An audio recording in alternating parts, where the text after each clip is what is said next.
In this section, we're going to be talking about transforming formulas. Usually the directions will say solve for, and it will give you a variable. So in this situation, we'll say solve for x.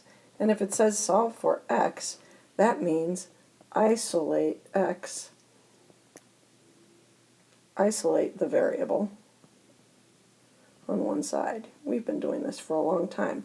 But the problem is that, well, here, the idea is really no different than this. If I say solve for x and the problem is 3x equals 12, it is automatic for you at this point to see that you have to divide both sides by 3, excuse me, and you get x equals 4. Now, if it says solve for x and it says ax equals b, the thing is, you already know how to do this. It's just, it looks funny because there are a bunch of variables. If I want to isolate x, I need to undo anything with x. Because a is multiplying with x, to undo that, we divide by a, just exactly like we did here with 3. So, I'm going to divide both sides by a and solve for x equals b divided by a. Okay, so that's all of these. I'm going to take you through some examples where it looks, again, we'll be going to solve, the directions say solve for x, that's code for isolate x.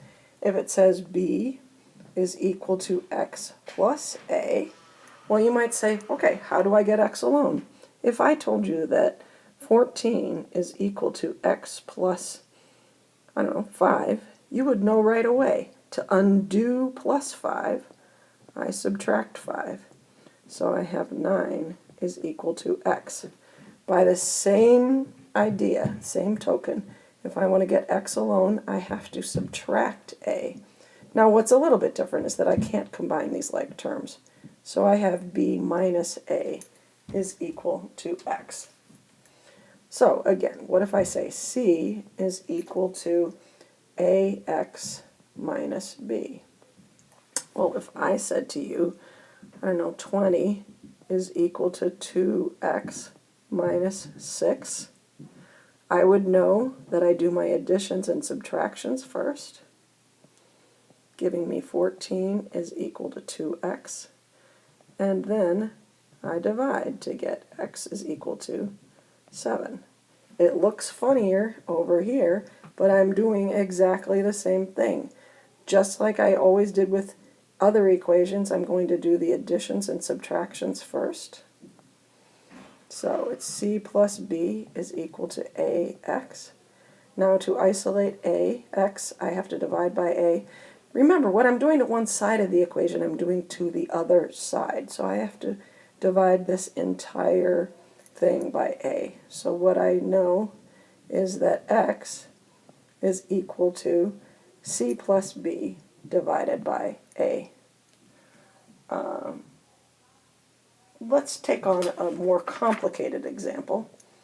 If I say a, capital A, is equal to s squared plus 2rs, and when I want to solve for r,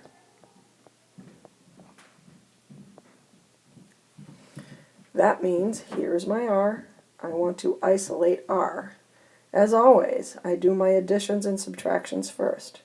So I'm going to subtract s squared, and I get a minus s squared is equal to 2rs. 2 is multiplied with r, which is multiplied with s. To undo those, I divide by that, and what I find out is that r is equal to a minus s squared. In general, you are trying to isolate for this. If I says solve for r, that is code for isolate r on one side of the equation. And you follow the exact same rules that we've done with numbers. If you get confused, try substituting numbers for each of the other variables besides the one you're trying to solve for, and I think you'll be able to figure it out.